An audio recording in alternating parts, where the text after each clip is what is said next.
Hey, so here's one of their first times working together, and they're doing really, really good, but it's kind of funny because when they get together, it's like a whole different ball game, which is totally normal. I see that a lot in multi-dogs. So I'm just going to sort of start warming them up, just say, hey, the same rules apply, and I'm going to start overlaying a little bit more corrections than I am food rewards, just so one doesn't start acting out because the other one's, trying to figure me out.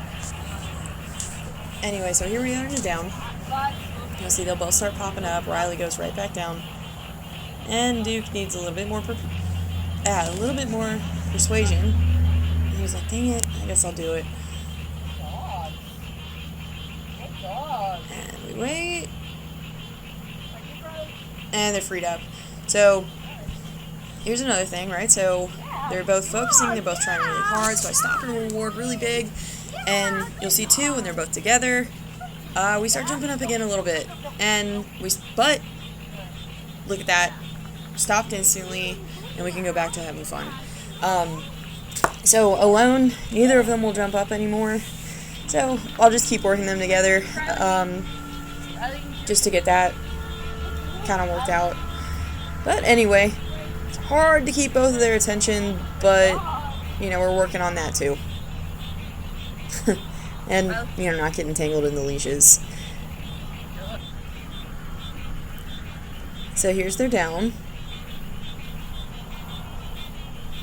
They're doing really, really great. Gonna go and reward, but I'm not necessarily gonna free them up yet. So I want them to know that just because you're telling them that they're good, or just because somebody goes on and pets them on the head or gives them anything, it doesn't necessarily mean that we can break position, right? So here's their recall. It's nice and fast. I expect a sitting front, which is also hard with two, but hey, that's just part of it. But look at how nice they're walking on the leash. Like, I have to do a little bit of going back and forth. A little bit of, hey, we're going this way.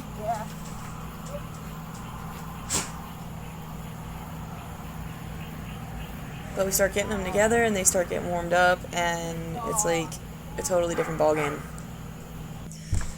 Now here we are at a down. This part is really, really hard because what I'm trying to do is go in, touch both of their heads, and walk back out. And Riley is such a people person, right? Duke has me a little bit more figured out. Riley is such a people person that she's like, oh my gosh, this is the best thing ever. This is torture. How could you do this? But she's getting it, and I'm like really, really proud of him here because this is legitimately a hard exercise. And we are free. Good job. So just want to come back again to their leash work.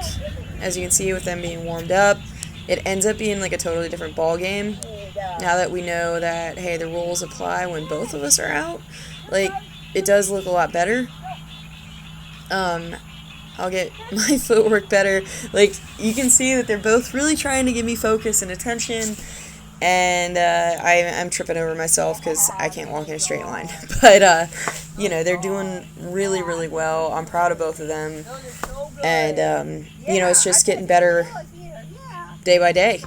So, this is a really big deal. I usually don't put dogs together until closer to the end. And here's a little sit-stay, too. So they're learning both positions, and they're killing it. Like, legitimately, they're killing it. Love your dogs. They're the best.